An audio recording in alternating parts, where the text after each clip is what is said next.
chưa ấp rồi mà tao kia tha rồi do này cái snake cứ ai thì cả bác bom một cán khét mình đôi cái ríហើយbây giờសំខាន់គឺចូលរួមជាមួយកម្មវិធី Asan Overland 2 បន្ថែមទៀតឥឡូវនេះខ្ញុំកំពុងតែនៅចិត្តជាមួយរថយន្តបោជន Cloud EV ហើយជាមួយរថយន្តបោជន Cloud OE EV ដែលជាប្រភេទ Extended Range អញ្ចឹងអាចធ្វើការបើកបរបានរយៈចម្ងាយឆ្ងាយជាងប្រភេទ EV បន្ថែមទៀតចង់នឹងថារថយន្តទាំងពីរយ៉ាងណានោះតាមវីដេអូជាមួយខ្ញុំទាំងអស់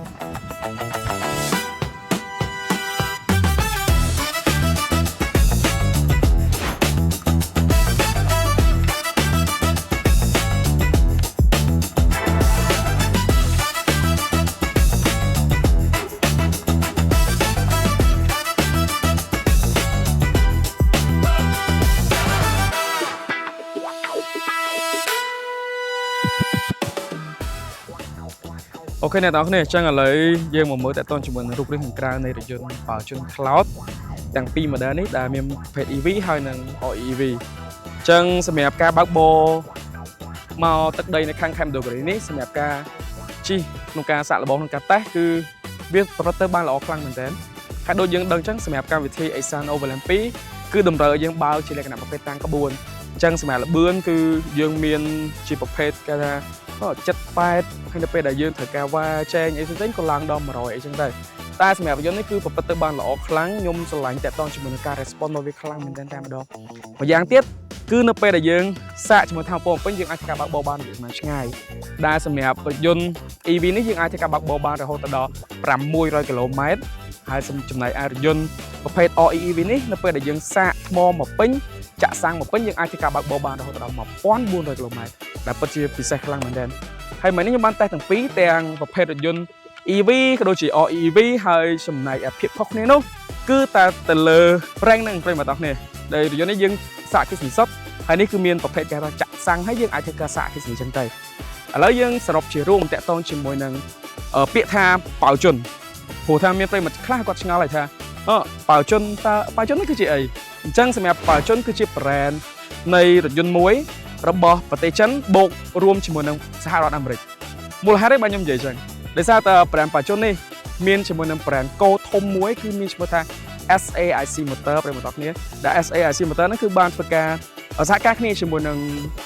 ក្រុមហ៊ុន GM ដែលខ្ញុំជឿថាប្រិយមិត្តដែលស្នេហាខាងផ្នែកវិស័យយានយន្តក៏ដូចជាអ្នកដែលគាត់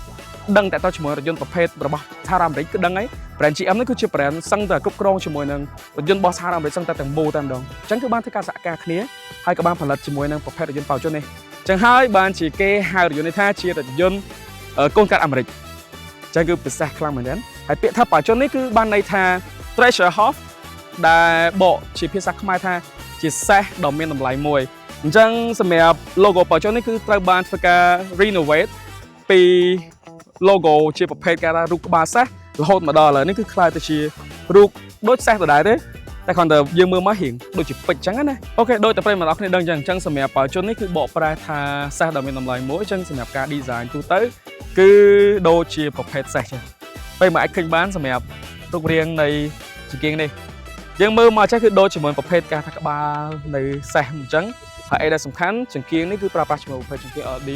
ដែលច្បាស់ភ្លឺច្បាស់ខ្លាំងមែនទែនខ្ញុំតាំងពីជិះរថយន្តមកខ្ញុំ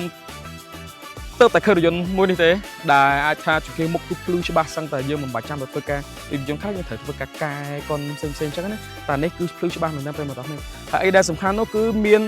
មុខងាររ៉េតាមចង្កូតទៀតនៅពេលយើងបើកបរអញ្ចឹងគាត់តែយើងសញ្ញោអីចង្គៀងភ្លឺភ្លើងធ្វើការបាញ់ទៅខាងស្ដាំឆ្វេងឯអូតូស្វាតប្រវត្តិមនុស្សមកជិះកាត់មុខរថយន្តនេះរថយន្តធ្វើការទម្លាក់ហ្វាកូដចុះទៅស្វាតប្រវត្តិហើយចំណែកបើយើងនិយាយតែទៅពីភាពភ្លឺច្បាស់វិញគឺលេខ1តែមកតាក់ទងជាមួយនឹងនេះអូខេហើយតាក់ទងជាមួយនឹងកង់រថយន្តគឺជាប្រភេទកង់ដែលមានទំហំរហូតដល់18អ៊ីងហើយវាមានសភាពស្រស់ស្អាត design តាមបែបប្រភេទគេហៅថាក្រចកជើងសេះនិយាយរំទៅគឺម៉ូតូរថយន្តនេះគឺ design តាមប្រភេទសេះសឹងតែទាំងអស់តែម្ដងហើយចំណែកឯខាងក្រោយរថយន្តវិញគឺមានមកជាមួយនឹង stop ដែល design តាមបែបប្រភេទគេហៅថាកន្ទុយសេះដែលសេះទៀតហើយពេលបន្តគ្នាឃើញបាន design ដូចជាមួយនឹងប្រភេទកន្ទុយសេះអញ្ចឹងគឺចាំស្រាប់ហើយមួយវិញទៀតនោះយន្តនេះក៏មានភ្ជាប់មកជាមួយនឹងប្រភេទមុខងារគ្រប់ក្រោយអូតូសាយប្រវត្តិតែក្នុងនេះដោយសារតែយើងផ្ទុកជាមួយនឹងអីវ៉ាន់ផ្សេងអញ្ចឹងរៀងស្គីស្កាត់តិចហ៎តែគ្រប់នេះគឺយើងអាចធ្វើការដាក់អីវ៉ាន់គឺបានច្រើនមែនតើ ហើយវាចុចបិទបើកអូតូស្វ័យប្រវត្តិយើងអាចតម្លាក់ស្រែតាំងកម្រិតនៃការចោះបានទៀតហើយអីដែលបន្ថែមនោះនៅខាងក្រោមរថយន្តនេះដោយសារតែបើរថយន្តអគ្គិសនីទូទៅតាក់ទងជាមួយនឹងផ្នែកខាងក្នុងនេះគឺអត់មានសភាពទលាយដូចរថយន្តនេះទេដែលពេលមកឃើញហ្នឹងតែប៉ុន្តែរថយន្តនេះគឺអត់មានមកជាមួយនឹងប្រភេទកង់សាគូទេប៉ុន្តែដោយសារតែយើងបើកបោមកផ្លូវឆ្ងាយយើងអាចធ្វើការផ្ទុកដាក់ជាមួយនឹងកង់សាគូតែកង់សាគូនេះគឺជាកង់សាគូក្រៅដែលយើងធ្វើការយកមកអញ្ចឹងណាតែគ្រាន់តែអីដែលខ្ញុំចង់និយាយគឺរថយន្តអគ្គិសនីទូទៅគឺកន្លែងហ្នឹងគឺអត់ទលាយដូចប្រភេទរថយន្តនេះទេតែរថយន្តនេះអាចធ្វើការផ្ទុកជាមួយនឹងកង់សាគូបានឯក្រោមហ្នឹងមកតង់ទៀត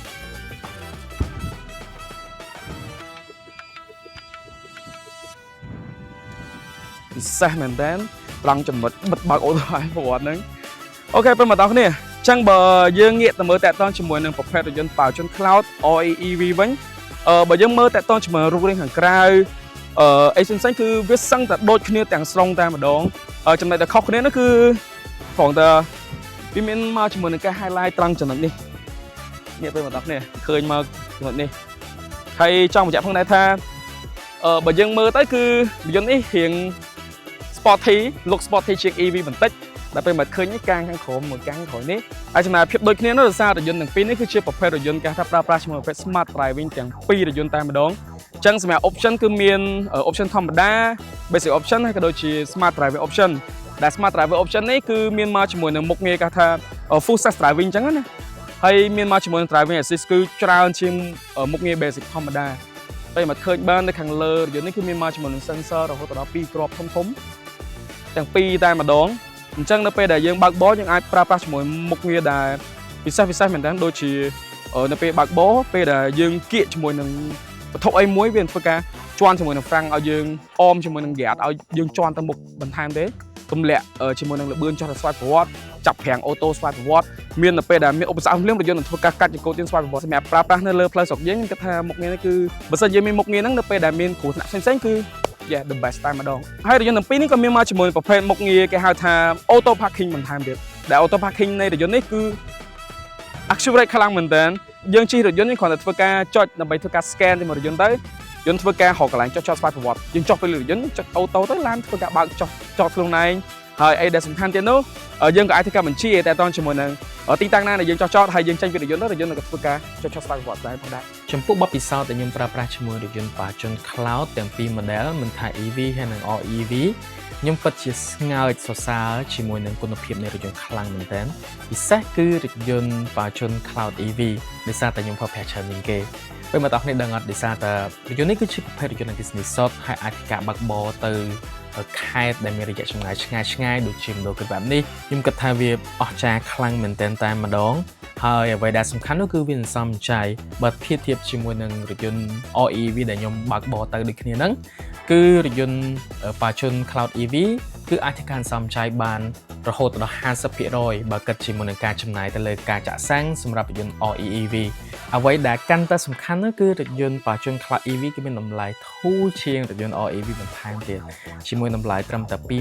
25,900 ធៀបជាមួយនឹងរថយន្តបាជន Cloud REV គឺមានតម្លៃ 32,900 តែគ្រាន់តែពីរថយន្តទាំងពីរនេះដូចតែខ្ញុំនិយាយអញ្ចឹងវាមានគុណសម្បត្តិផ្សេងគ្នាដោយសារតែបើសិនជាយើងចង់បានរថយន្តដែលអាចធ្វើការបើកបរបានរយៈចម្ងាយឆ្ងាយហើយយើងអត់ព្រួយបារម្ភយើងអាចប្រើប្រាស់ជាមួយនឹងប្រភេទរថយន្ត REV បានប៉ុន្តែបើយើងគិតទៅលើការសន្សំចៃក៏ដូចជាការចំណាយតិចហើយរថយន្តវាមានតម្លៃ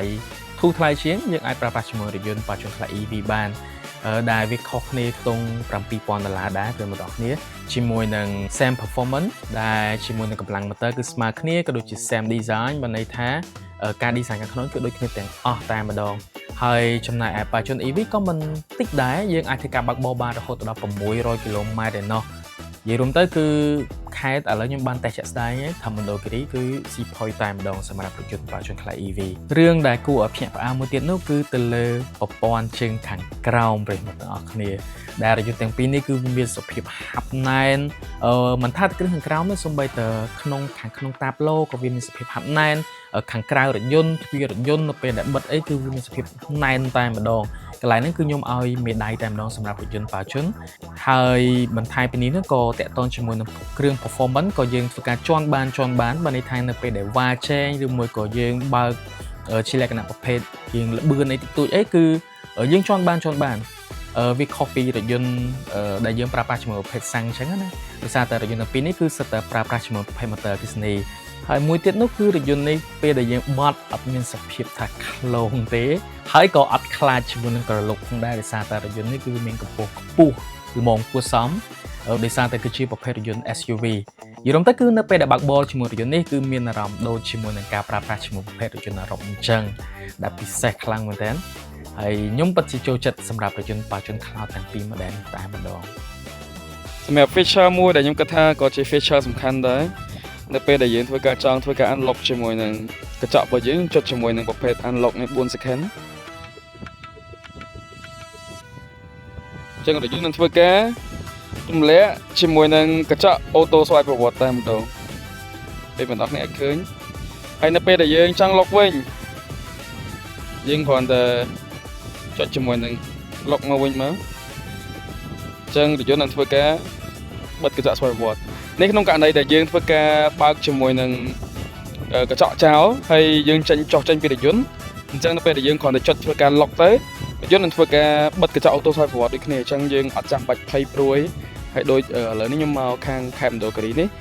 គឺវាមានសភាពភ្លៀងមានសភាពអីចឹងទៅអញ្ចឹងនៅពេលដែលមានមុខងារហ្នឹងគឺអត់ធ្វើឲ្យទឹកភ្លៀងចូលមកកាន់រថយន្តទេនៅពេលដែលយើងធ្វើការផ្លេចអីចឹងសម្រាប់រថយន្តប៉ាវជុនទាំងពីរនេះខ្ញុំជឿថាប្រិយមិត្តអរគ្នាចង់ដឹងតាក់ទងជាមួយនឹងតម្លៃអញ្ចឹងសម្រាប់រថយន្តប៉ាវជុន EV ធម្មតាគឺមានតម្លៃ 25,900 អាចចំណាយរថយន្តប៉ាវជុន EV គឺមានតម្លៃ 32,900 អញ្ចឹងបើសិនជាប្រិយមិត្តទាំងអស់គ្នាចាប់អារម្មណ៍ជាមួយរថយន្តណាមួយរបស់ប៉ាវជុន Cloud នេះប្រិយមិត្តទាំងអស់គ្នាអាចតាក់ទងមកកាន់ Facebook Page ផ្លូវការរបស់ប៉ាវជុន Cambodia បានឬក៏ទំនាក់ទំនងតាមរយៈលេខទូរស័ព្ទដែលខ្ញុំដាក់នៅខាងក្រោមឬមកក៏ខាងលើ